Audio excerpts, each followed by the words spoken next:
आप सभी का स्वागत है सबलाइन क्लासेस में। हम देख रहे हैं अनुसंधान अभिक्षमता, जिसको हम शोध अभिक्षमता भी कहते हैं, यानी कि रिसर्च एप्टीट्यूड। और रिसर्च एप्टीट्यूड में आज हम कुछ प्रश्नों पर चर्चा करेंगे जो कि आपके यूजीसी नेट के लिए बेहद महत्वपूर्ण हो सकते हैं।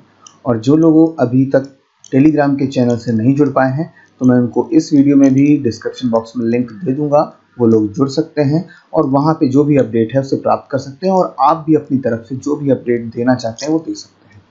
तो फिलहाल आज हम कुछ प्रश्नों की श्रृंखला पर चर्चा करेंगे और जो कि हमारे यूजीसी नेट के लिए बेहद महत्वपूर्ण है। किस तरीके के प्रश्न आते हैं, किस तरीके से हमें हल करना है और कौन कौन सी चीज़ें ऐसी हैं जो उन प्रश्नों से और भी जुड़ी हुई हैं जो आगे महत्वपूर्ण है। तो चलिए शुरुआत करते हैं और देखते हैं क्या है आज के प्रश्नों में। तो पहला प्रश्न है आज का, शोध का वह प्रतिमान जो शोधार्थी अभ्यासकर्ता की व्यावसायिक विशेषज्ञता के विकास पर बल देता है क्या कहलाता है? The paradigm of research which focus on development of the professional expertise of the researcher and practitioner is called। तो यहाँ पर आपको बताना है, चार आपके पास ऑप्शन है कि आखिर व्यावसायिक विशेषज्ञता के विकास पर बल देने वाला क्या कहलाता है। देखिए, अगर हम शिक्षा की बात करें, शिक्षा जगत की बात करें, तो व्यावसायिक विशेषज्ञता क्या है? एक अध्यापक के अंदर ऐसी क्वालिटी होना जिससे स्टूडेंट उससे अच्छे से पढ़े और जो इंटरेस्ट है वो बना रहना चाहिए लर्निंग में।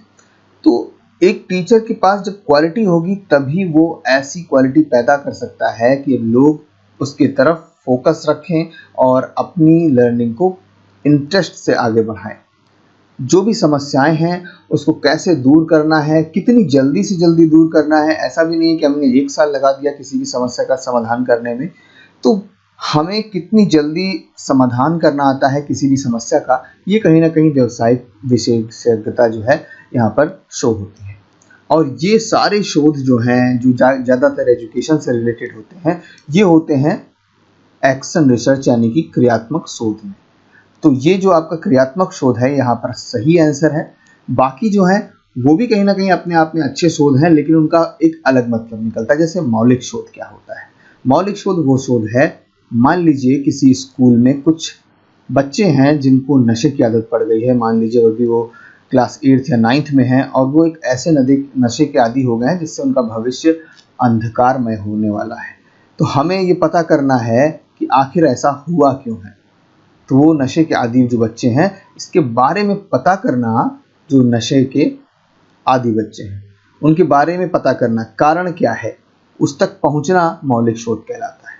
और जैसे ही हम दूसरे शोध पे आते हैं, यानी कि व्यवहारिक शोध, यानी कि जिसको हम अप्लाइड रिसर्च कहते हैं, व्यवहारिक शोध कहते हैं, व्यवहारिक शोध कहते हैं, ये थोड़ा सा आगे का पॉइंट है। मान लीजिए हमने पता कर लिया है कि नशे के आदी बच्चे बढ़ रहे हैं, कारण भी पता कर लिया, लेकिन अब इसका समाधान कौन करेगा?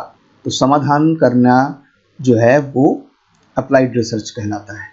ऐसे ही क्रियात्मक शोध मैंने आपको बता दिया। मोस्टली आपके जो एजुकेशनल इंस्टीट्यूट हैं या आपके जो टीचर हैं, जो भी लोग हैं, वो आपकी समस्या का जो समाधान करते हैं, बताते हैं आपको किस तरीके से आपकी लर्निंग होनी चाहिए, उसमें कौन कौन से मेथड हम लोग प्रयोग करते हैं, वो सारी चीज़ें क्रियात्मक शोध से संबंधित हो जाती हैं। गुणात्मक शोध क्या होता है? गुणात्मक शोध थोड़ा सा और अलग हो जाता है। गुणात्मक और मात्रात्मक शोध अपने आप में एक अलग चीज़ हो जाते हैं।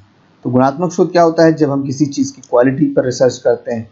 और मात्रात्मक क्या होता है? जब हम वहाँ के लोगों की राय जानना चाहते हैं। भाई हमने इतनी लोगों की राय जानी, इसका मतलब इतने लोग ऐसा सोच रखते हैं, 100 लोगों में 20 लोग ऐसा सोचते हैं, 100 लोगों में 20 लोग ऐसा सोचते हैं, 50 लोग ऐसा सोचते हैं, या इतने लोगों के इतने नंबर आए, या कॉलेज में आप देखते हैं कि कितने लोग बीए कर रहे हैं, कितने लोग बीएससी कर रहे हैं। तो ये एक प्रकार का मात्रात्मक शोध कहलाता है। तो यहाँ पर सही आंसर जो है आपका वो सी है, action research. Empirical research in social science is associated with. तो यहाँ पर जो दूसरा प्रश्न है वो कह रहा है कि सामाजिक विज्ञान में प्रयोग मूलक शोध निम्नलिखित में से किससे संबंधित है? प्रयोग मूलक की बात यहाँ पर ये है कि प्रयोग कहाँ पर किए जाते हैं। प्रयोग ज़्यादातर वहीं हो सकते हैं जहाँ पर हम चीज़ों को रखकर किसी समूह में या कहीं भी लोगों को चेक करें। हम शोध वो भी कर सकते हैं, किसी ऐतिहासिक स्थल पर जाके मूर्तियों का भी शोध हो सकता है, लेकिन प्रयोग करना किसी चीज़ पे और ये देखना कि लोग क्या विचार रखते हैं, वहाँ पर कहीं ना कहीं प्रयोग मूलक शोध आ जाता है। तो सामाजिक विज्ञान में जब हम इस तरीके का प्रयोग करेंगे तो जाहिर सी बात है हमें कुछ लोगों की राय जाननी पड़ेगी। राय कैसे जानेंगे? चलिए अब 4 ऑप्शन में देख लीजिए राय कैसे पता चलेगी। तो काल्पनिक कथानक में तो हम जान ही सकते, सकारात्मक दर्शन, ऐतिहासिक कलाकृति, धार्मिक प्रथा, कहाँ से हम लोगों को उठाएंगे, कैसे पता करेंगे कि उनकी सोच क्या है? तो यहाँ पर बी ऑप्शन सही हो जाता है, सकारात्मक दर्शन। सकारात्मक दर्शन किस प्रकार लोग होंगे, उनकी सोच को बताता है। दर्शन क्या करता है? एक सोच होती है। दर्शन क्या है? दर्शन एक प्रश्न है, आपके लिए प्रश्न खड़ा करता है कि किस प्रकार से हम लोगों को पता करने के लिए कि लोगों की सोच क्या है उसको आगे बढ़ाते हैं उसको। और जब हम मान लीजिए 2 प्रकार की सोच देखनी कि एक कोई हमने कहानी सुना दी या कोई बात बताई, तो लोगों की सोच क्या है वहाँ पे, तो वो पॉजिटिविस्ट फिलॉसफी यहाँ पर काम करने लगेगी। तो ये आपका बी ऑप्शन सही हो जाता है। कहीं ना कहीं आपको परेशान कर सकता है धार्मिक प्रथा। आपको लगेगा धार्मिक प्रथाएं हैं, उसके बारे में भी लोग क्या कर सकते हैं, उसके भी एक प्रयोगमूलक शोध हो सकता है कि धार्मिक प्रथा क्या है। तो एक प्रथा चल रही है, उसको पता ही किया जा सकता है, उसके बारे में लोग प्रयोग करें, फिर उसका कोई रिजल्ट निकले, वो ऐसा भी हो सकता है। लेकिन पॉजिटिव जो सकारात्मक जो दर्शन है वो यहाँ पर इसलिए बेस्ट है क्योंकि हम लोगों की सोच पर प्रयोग कर रहे हैं और वो सोच एक दर्शन के रूप में ही सामने आती है। ठीक है, तो थोड़ा सा कंफ्यूजेबल क्वेश्चन था, लेकिन फिलहाल आपको समझ में आ गया होगा, उम्मीद करता हूं। आगे चलते हैं। गुणात्मक शोधकर्ता की ओर मात्रात्मक शोध की प्रवृत्ति के कारण उसकी निंदा करते हैं। Qualitative researcher criticise quantitative research for the tendency. तो यहाँ पर पूछने का मतलब है कि जो गुणात्मक शोधकर्ता होते हैं, जो क्वालिटेटिव रिसर्चर होते हैं, वो क्वांटिटेटिव यानी कि मात्रात्मक रिसर्च वालों की निंदा क्यों करते हैं? वो क्यों कहते हैं कि मात्रात्मक वाले जो है बढ़िया नहीं होते? तो क्या है, यहाँ पर 4 ऑप्शन है। साक्ष्य पर जोर देते हैं, मात्रात्मक वाले क्या साक्ष्य पर जोर देते हैं? क्या अनुभव पर जोर देते हैं? ह्रासवाद पर जोर देते हैं? या सृजनात्मकता के प्रति अत्यधिक अनुरक्त होते हैं, मतलब उनको लगता है कि हाँ सृजनात्मकता होनी चाहिए। यहाँ पर जो सही आंसर पहले मैं आपको बता दूं, ह्रासवाद है। क्या है? मात्रात्मक लोग सिर्फ मात्रा के हिसाब से चलते हैं, उनका क्वालिटी से कोई लेना देना नहीं होता है। उनका कहना है कि अगर 100 लोग हैं तो इनके बारे में हम अपनी राय बताएंगे, ये क्या करते हैं वो देखेंगे। लेकिन क्वालिटेटिव वाले कहते हैं कि ये 100 लोग उस लायक हैं या नहीं। आपने कह तो दिया 100 लोग ऐसा कर सकते हैं, अब कभी कभी आपने देखा होगा रस्सी खींचने वाला है, आपने कहा 4 लोग इधर लगा दो, 4 लोग इधर लगा दो, तो 4 जो है वो बहुत पहलवान है, 4 जो है वो बहुत कमजोर हैं। और मात्रात्मक वाले कहेंगे कि नहीं, ये 4 जो हैं ये किसी कारण से कमजोर हैं। या आप इसको रख लीजिए कि इधर 6 थे, इधर 4 थे, 4 जो है वो पहलवान टाइप के लोग हैं और ये पहलवान लोग जो हैं ये 6 लोगों को जल्दी से खींच लेते हैं। तो यहाँ मात्रा तो काम नहीं कर रही, या तो क्वालिटी काम कर रही। इसीलिए ह्रासवाद यहाँ पर है, जो कहता है कि यहाँ पर क्वालिटी नहीं है, यहाँ सिर्फ मात्रा है, कोई भी इससे फायदा नहीं है इस शोध से। लेकिन कहीं कहीं पर मात्रात्मक भी शोध फायदेमंद होता है, क्योंकि जो सोच होती है ना, इसमें पहलवानी नहीं होती है। तो हमारा उद्देश्य यहाँ पर ये बताना है कि जो क्वालिटेटिव रिसर्चर हैं वो मात्रात्मक वालों को की निंदा क्यों करते हैं उनकी। तो बस यही है कि उसमें ह्रासवाद दिखाई देता है। ठीक है, तो ये आपका सी ऑप्शन यहाँ पर सही हो जाएगा। अगला प्रश्न है, वैज्ञानिक शोध में 4 प्रमुख संक्रियाएं हैं। तो वैज्ञानिक शोध जो होता है, साइंटिफिक रिसर्च, उसमें कौन कौन से 4 प्रमुख संक्रियाएं होती हैं? पहला सही है, सहचरों का प्रदर्शन होता है, यानी कि डिमॉन्स्ट्रेशन ऑफ कोवेरियंस। नकली संबंधों का विलोपन होता है, जी हाँ ये भी सही है। Sequencing an term in time order के साथ चलना होता है। स्वशिक्षा, तो स्वशिक्षा का कोई मतलब ही नहीं है यहाँ पर। अगर हम वैज्ञानिक शोध कर रहे हैं तो स्वशिक्षा से क्या लेना देना। व्यक्तिगत चयन का प्रचालन, ऑपरेशनलाइजेशन ऑफ पर्सनल चॉइस। तो पर्सनल चॉइस हम क्यों करेंगे, जब मानक बने हुए हैं उसी तरीके से हमको मानकों का प्रयोग करना है, तो कहीं ना कहीं हम व्यक्तिगत चयन का प्रचालन नहीं कर सकते। और सैद्धांतिकीकरण तो लगभग कोई भी शोध है उसमें हम आखिरी में हमको करना ही करना होता है कि किस सिद्धांत का जो है पालन हुआ और किस सिद्धांत पे हमने बात कही। तो 1 2 3 6, तो ये किस में है? 1 2 3 1 2 3 4 है, 1 2 3, जी हाँ सी में चीज़ दिखाई दे रही है। इस हिसाब से सी जो आंसर है आपका वो सही हो जाएगा। और आगे चलते हैं। क्रियाकलापों के निम्नलिखित समुच्चयों में से कौन सा समुच्चय क्रियात्मक शोध रणनीति की चक्रीय प्रक्रिया को इंगित करता है? बहुत सरल क्वेश्चन है। अगर आपने क्रियात्मक शोध पढ़ा है तो कहीं ना कहीं ये प्रश्न बहुत आसानी से हल हो जाएगा। तो एक्शन रिसर्च के बारे में पूछा जा रहा है। एक्शन रिसर्च की जो स्ट्रेटेजी है वो किस तरीके से शुरू होती है और कहाँ पर खत्म होती है? इंग्लिश में याद कर लीजिएगा, ज़्यादा बेटर रहेगा। आपका ए ऑप्शन बिल्कुल सही है। ए ऑप्शन में लिखा है प्लान, एक्ट, ऑब्जर्व और रिफ्लेक्ट। तो यहाँ पर जो नियोजन है, कहीं कहीं पे होता है प्लान बनाना या निर्माण करना, तो यहाँ हिंदी में हो सकता है कि कुछ चेंज हो जाए, तो आपको लगेगा कि नहीं हमने तो कुछ और पढ़ा था, नियोजन पढ़ा था। या तो प्लानिंग को कुछ भी कह सकते हैं, प्रोग्राम बनाना कह सकते हैं। तो यहाँ पर नियोजन, प्लान, एक्ट, ओ, आर, इसको कुछ इस तरीके से याद कर लीजिए। कई बार पूछा जा चुका है PAOR। PAOR जो है ये आपका एक्शन रिसर्च है। PAOR इस यही जो इंग्लिश में है आपको यही वर्ड मिलेंगे, चेंज नहीं मिलेंगे, क्योंकि ये क्वेश्चन 2-3 बार आ चुका है और 3 बार आ चुका है तो आपके पेपर में आना कोई बहुत बड़ी बात नहीं है। तो क्रियात्मक शोध क्या होता है इस पर मेरी चर्चा हो ही चुकी है। क्रियात्मक शोध हम मोस्टली प्रयास करते हैं कि एजुकेशन जो सिस्टम है हमारा उसमें हम प्रयोग करें और जल्दी से जल्दी समस्या का समाधान करें। अगला प्रश्न है, एक शोध प्रबंध लेख फॉर्मेट को अंतिम रूप देने में निम्नलिखित में से कौन सा पूरक पृष्ठों का भाग बनेगा?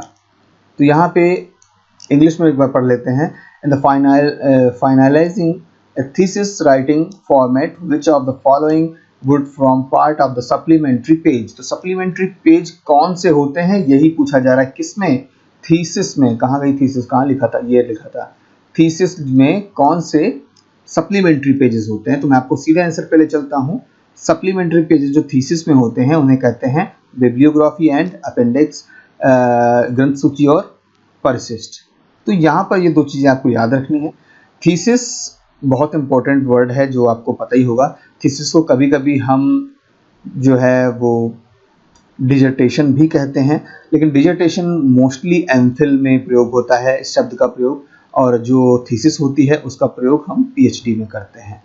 तो इस पर मेरा एक वीडियो है फिलहाल। तो मैं आपसे एक प्रश्न पूछना चाहता हूँ। तो थीसिस जो है लास्ट में बनती है, जब हम पूरी अपनी रिसर्च पूरी कर लेते हैं, हम PhD लगभग पूरी कर लेते हैं तो हम थीसिस जमा करते हैं। स्टार्टिंग में एक मैं हिंदी में आपको बता रहा हूँ जिसको हम कहते हैं शोध प्रस्ताव। इंग्लिश में कहेंगे रिसर्च प्रपोजल, है ना, रिसर्च प्रपोजल। आपको आज का प्रश्न दे रहा हूं, आपको कमेंट बॉक्स में बताना है रिसर्च प्रपोजल को क्या कहते हैं। जैसे शोध प्रबंध है, इसको अगर हम कहें तो ये क्या है? थीसिस एक प्रकार का शोध प्रबंध है।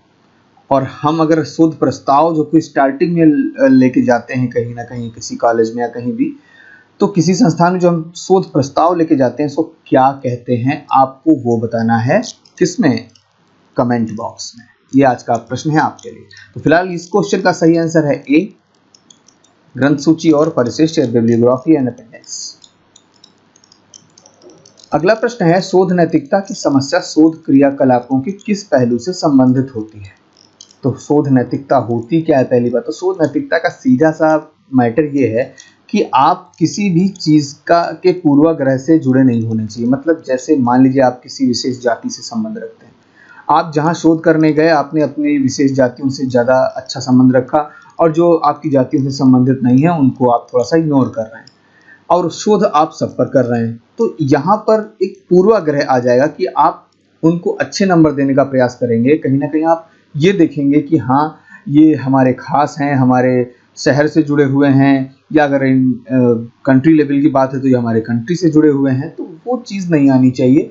रिसर्च एथिक्स में आपको पूरी तरीके से, जैसे न्याय व्यवस्था होनी चाहिए आजकल की, कि नहीं जो सही है वो सही है, जो गलत है वो गलत है।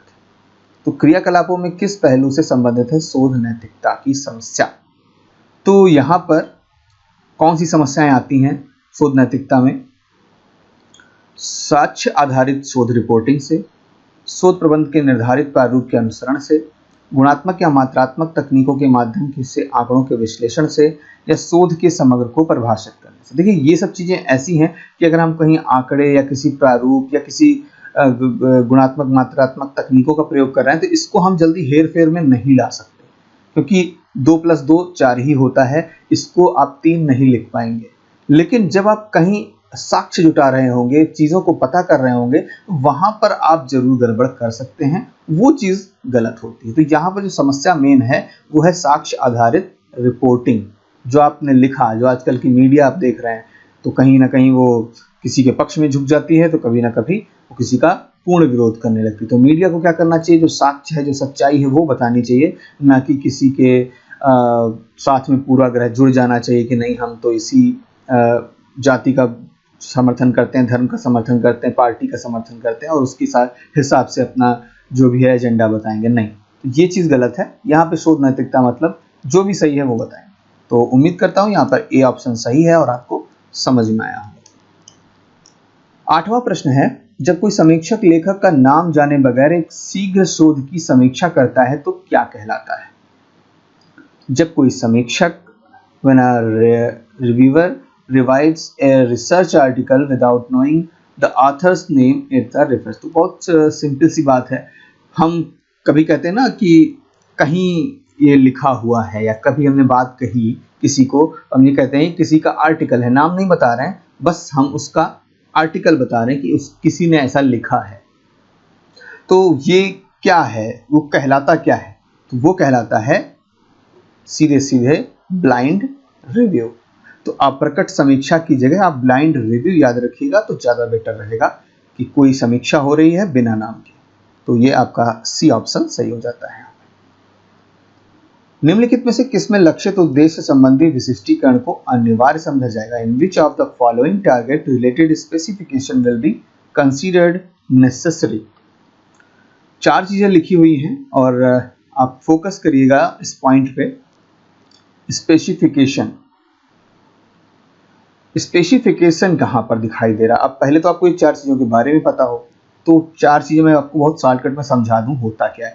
देखिए, ये सेमिनार है और सेमिनार क्या होता है, जब आपके कॉलेज में किसी चीज़ का आपको प्रेजेंटेशन देना है और मोस्टली 99% लोग वही बैठे हैं जो आपके कॉलेज से संबंधित हैं, आपको इनकरेज कर रहे हैं और कह रहे हैं कि बहुत अच्छा आपने, वो जो भी इनकरेज कर रहे हैं या क्वेश्चन कर रहे हैं, तो वो आपके कॉलेज से संबंधित हैं, वही है सेमिनार। तो इसमें आपके कॉलेज वाले कितने हो सकते हैं, जितने भी होंगे, आप एक सेमिनार हॉल होता है उसमें मोस्टली आप लोग जाते ही हैं, तो वो सेमिनार हो जाता है। जब सम्मेलन की बात आती है, कॉन्फ्रेंस की बात आती है, तब क्या होता है, तब सेमिनार में एक बार मैं पॉइंट और बोल दूं, सेमिनार जब आप करते हैं तो किसी पर्टिकुलर पॉइंट पे होता है, ये चीज़ भी याद रखिएगा। लेकिन हल्का फुल्का हम इधर उधर से पॉइंट जोड़ सकते हैं, लेकिन प्रयास यही रहता है कि हम सेमिनार आज किस पॉइंट पे कर रहे हैं। ठीक है, अब बात करते हैं कॉन्फ्रेंस की। कॉन्फ्रेंस भी लगभग सेमिनार जैसा ही होता है, लेकिन बहुत बड़े लेवल पर होता है। क्या होता है कि किसी कॉलेज में हो रहा है या किसी मतलब अलग से कोई हॉल बुक है वहाँ हो रहा है, और कितने लोग होंगे पता नहीं, 1000 लोग भी हो सकते हैं। कहाँ से लोग आएंगे पता नहीं, देश विदेश, इंडिया, इंटरनेशनल, यूपी या कोई भी स्टेट, कुछ भी है, कहीं से भी लोग आ सकते हैं। तो कॉन्फ्रेंस सबसे बड़ा होता है। अगर इन चारों की बात करें तो कभी प्रश्न आ जाए कि इसमें सबसे ज़्यादा लोग किस में बैठते हैं या कहाँ मोस्टली सबसे बड़ा कौन सा माना जाता है जिसमें सबसे ज़्यादा लोग होंगे, जियोग्राफिकली हम देखें तो सबसे बड़ा एरिया कौन लेते हैं, तो वो होता है कॉन्फ्रेंस, सबसे बड़ी चीज़ होती है। ठीक है, तो इसमें भी यही है कि हम किसी पॉइंट को लेकर, और मोस्टली फॉर्मल होता है, ऐसा नहीं है कि हमने एक पॉइंट पकड़ा बस उसी को बोल रहे हैं, ये मोस्टली फॉर्मल होता है, कई मुद्दों पर भी इसमें बातचीत हो सकती है। सिंपोजियम क्या होता है? सिंपोजियम सेमिनार से मिलता जुलता होता है, लेकिन इसमें थोड़ा सा चेंजिंग कर दीजिए कि इसमें हो सकता है कि कुछ स्पेशल लोग बुलाए जाएं। ऐसा नहीं है, सेमिनार क्या है, आपके कॉलेज लेवल पे हो रहा है। सिंपोजियम मान लीजिए ये कई यूनिवर्सिटी के कुछ लोग बुलाए गए, मेन लोग, कि हाँ भाई इन्हीं लोगों को बुलाओ, ये हमारे लिए बहुत जरूरी है, और आप अपना प्रेजेंटेशन दे रहे हैं, तो वो सिंपोजियम हो जाता है। एक big seminar is like symposium. Workshop जो है ये सबसे स्पेशल चीज़ है, जिसमें कहीं ना कहीं स्किल बेस्ड काम होता है, क्योंकि इसमें प्रैक्टिकल वाले काम होते हैं, हमें सीखना होता है कुछ नया, कुछ विशेष, कुछ विशिष्ट, जो आपको अभी तक पता ना हो कि हाँ हमें ये चीज़ कैसे होती है, वो कुछ नया करने का जो काम होता है। मान लीजिए आप सॉफ्टवेयर डिज़ाइनर हैं, मान लीजिए आप किसी लेटर को लिखना चाहते हैं, आप चाहते हैं 5 टाइप के लेटर होते हैं, हम सारे लेटर लिखना जान जाएं, तो वर्कशॉप हो रही है, हर तरीके के लेटर पर एक नया काम हो रहा है। वर्कशॉप मतलब एक स्पेसिफिकेशन वाला काम, तो वो है स्पेसिफिकेशन जो मैंने आपको स्पेशल स्टार्टिंग में बता दिया था। तो इस हिसाब से आपका जो डी ऑप्शन है यहाँ पर सही हो जाएगा। अगला प्रश्न है चर जिसमें हेर फेर की गई है क्या कहलाता है। देखिए चर वाला वीडियो जरूर देख लीजिएगा, क्योंकि चर जो है बहुत इंपॉर्टेंट थिंग है यहाँ पर, और चर पे घुमा फिरा के कई प्रश्न बन जाते हैं। तो यहाँ पे फिलहाल मैं ज़्यादा डीप में नहीं जाऊँगा, हल्की फुल्की बात करूँगा। एक चर जिसमें हेर फेर किया गया है क्या कहलाता है। क्योंकि चर का हेर फेर ही होता है, और कभी पूछा जाए कौन से शोध में चर का हेर फेर सबसे ज़्यादा किया जाता है, तो आप बताएंगे प्रायोगिक शोध, प्रयोगात्मक शोध। ठीक है, प्रयोगात्मक शोध जो होता है इसमें सबसे ज़्यादा चरों का हेर फेर होता है, मतलब वेरिएबल सबसे ज़्यादा मैनिपुलेट किए जाते हैं। ऊपर चलते हैं। या प्रयोगात्मक शोध हो सकता है कुछ लोग पूछें इसकी इंग्लिश क्या है, तो प्रयोगात्मक शोध मतलब एक्सपेरिमेंटल रिसर्च। ठीक है, लिख नहीं रहा हूँ, समझ लीजिएगा, एक्सपेरिमेंटल रिसर्च की बात हो रही है। तो यहाँ पूछ रहे हैं कि एक चर जिसमें हेर फेर किया जाता है वो कौन सा होता है। मुख्य होते हैं 2, स्वतंत्र चर और आश्रित चर। और भी होते हैं, चर वाला वीडियो देख लीजिएगा, उसमें आपको सारे चरों की बारे में जानकारी हो जाएगी। तो यहाँ सही आंसर है स्वतंत्र चर, अगर आपने चर के बारे में थोड़ा बहुत पढ़ा है तो स्वतंत्र चर जब इसमें हेर फेर किया जाता है तभी आश्रित चर पर हम परिवर्तन देखते हैं। एग्जाम्पल बता देता हूं। मान लीजिए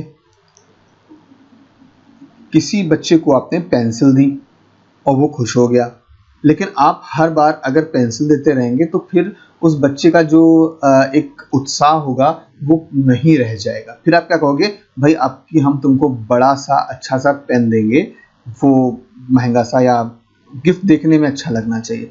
तो वो जो परिवर्तन हुआ उसके सीखने में या उसको अच्छा लगा, जो भी हुआ, तो वो परिवर्तन आश्रित चर पे हुआ। उसकी लर्निंग जो स्किल है उसमें क्या डिफरेंस हमको देखने को मिला। तो यहाँ पे पेन क्या हो जाएगा, स्वतंत्र चर हो जाएगा। पेंसिल क्या हो जाएगी, स्वतंत्र चर हो जाएगी। इसी में हमने हेर फेर कर दिया है ना। तो स्वतंत्र चर सही आंसर है, और वीडियो देख लीजिएगा, थोड़ा सा आपको समझ में आ जाएगा। अगला प्रश्न है निम्नलिखित में से किस अनुसंधान पद्धति में स्वतंत्र चर के हेर फेर की जगह चुनाव किया जाता है। अब यहाँ पर स्वतंत्र चर में अभी आपने देखा कि हम हेर फेर करते थे, अब ये कह रहे हैं कि नहीं, चरों का हेर फेर नहीं करना है, चरों का चुनाव करना है। कौन से चर वहां उपस्थित थे, कौन से चर उपस्थित नहीं थे। चर मतलब कुछ भी, जो भी काम हुआ। अब बात एक और हो रही है यहाँ कि इन्होंने कहा चुनाव किया जाता है, ऐसा कौन सा शोध होता है। वर्णनात्मक सर्वेक्षण, प्रयोगात्मक सर्वेक्षण, कार्योत्तर यानी कि एक्स पोस्ट फैक्टो मेथड, व्याख्यात्मक यानी कि एग्जेक्टिव रिसर्च। तो चारों में से कौन सा सही है, तो मैं आपको बता दूं, सीधे आंसर पे ले चलता हूं आपको। एक्स पोस्ट फैक्टो मेथड जो होता है, या एक्स पोस्ट फैक्टो जो रिसर्च होता है, इसमें हम जो चर होते हैं, वेरिएबल होते हैं, उसमें सिलेक्शन करते हैं। ठीक है, हेर फेर नहीं करते, चेंजिंग नहीं कर सकते। अब आप कहोगे चेंजिंग क्यों नहीं कर सकते, तो चेंजिंग इसलिए नहीं कर सकते क्योंकि एक्स पोस्ट फैक्टो एक ऐसा रिसर्च है जब कोई घटना हो जाती है उसके बाद हम करते हैं। जैसे मान लीजिए कहीं पर किसी कॉलेज में 100 बच्चे पढ़ते थे और किसी कारण से 60 जो बच्चे हैं वो पास हो गए और 40 नहीं पास हुए। तो जो 40 नहीं पास हुए हैं, हम उनकी समस्या पर रिसर्च करना चाहते हैं कि आखिर क्या था, उनके पास कोई आर्थिक समस्या थी या क्या था। लेकिन हम अब उनको पास नहीं कर सकते, अब तो रिजल्ट आ चुका है, अब जो होगा अगली बार होगा। लेकिन हम उस समस्या को पहचानना चाहते हैं कि समस्या आखिर आई कहाँ पर। तो हम चरों का पहचान करते हैं, चुनाव करते हैं, समस्याओं का पहचान करते हैं। ठीक है, तो आप समझ गए होंगे, उम्मीद करता हूँ। यहाँ पर कार्योत्तर जो सी ऑप्शन है वो सही हो जाएगा।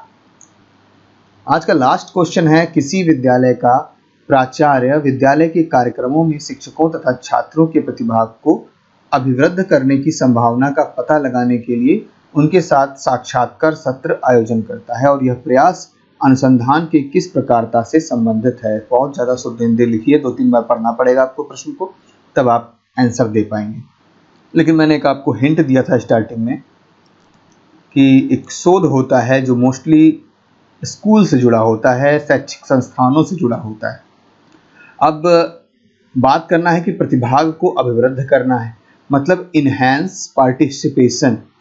छात्रों का जो, शिक्षक और छात्रों का जो पार्टिसिपेशन है वो कैसे इनहैंस किया जाए, कैसे उन लोगों के इंटरेस्ट आए, इसके लिए हम एक साक्षात्कार सत्र आयोजित कर रहे हैं। तो ये किस अनुसंधान से संबंधित होगा, आप आंसर जान चुके हैं, मुझे पता है, लेकिन फिलहाल मैं यहाँ पर बता दूँ। लास्ट क्वेश्चन है, सही आंसर है क्रियात्मक अनुसंधान, जिसको हम एक्शन रिसर्च कहते हैं। और स्टार्टिंग में मैंने आपको बताया था कि समस्याओं का किस तरीके से निदान हो, यहाँ पर इस पर ज़्यादा फोकस होता है। और फिलहाल ये आज का लास्ट क्वेश्चन था। ऐसे ही आप लोग जुड़े रहिएगा, हम और भी जो आने वाले वीडियोस हैं उसमें आपसे मिलते रहेंगे। जो भी प्रश्न हैं उन पर चर्चा होती रहेगी। जुड़े रहिएगा सबलाइन क्लासेस से। Thank you very much.